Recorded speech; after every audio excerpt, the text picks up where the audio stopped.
मध्ये तणाव शिगेला पोहोचला असून अमेरिकेचे राष्ट्राध्यक्ष डोनाल्ड ट्रम्प इराणवर दबाव टाकून युद्ध थांबवण्याचा प्रयत्न करत आहेत. मात्र इराणनं या दबावासमोर झुकण्यास आणि युद्ध थांबवण्यास नकार दिला आहे. आता चेंडू इराणच्या कोर्टात आहे.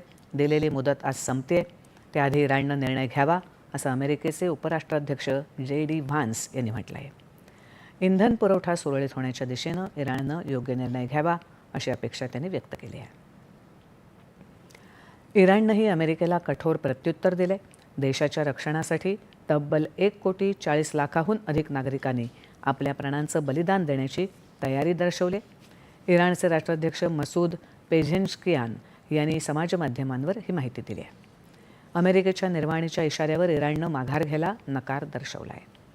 अमेरिकेच्या हल्ल्यांना मदत करण्याविरोधात इराणनं सौदी आणि UAEला इशारा देत आत्मसंरक्षणाचा हक्क राखून ठेवला आहे. इराणनं वीज प्रकल्पांच्या संरक्षणासाठी मानवी साखळ्या तयार केल्या आहेत. दरम्यान इस्रायलच्या वैमानिकांनी आज इराणचं रिव्होल्युशनरी गार्ड्स वापरत असलेल्या रेल्वे रुळांवर आणि पुलांवर हल्ला केला असा दावा इस्रायलचे पंतप्रधान बेंजामिन नेतान्याहू यांनी केला आहे.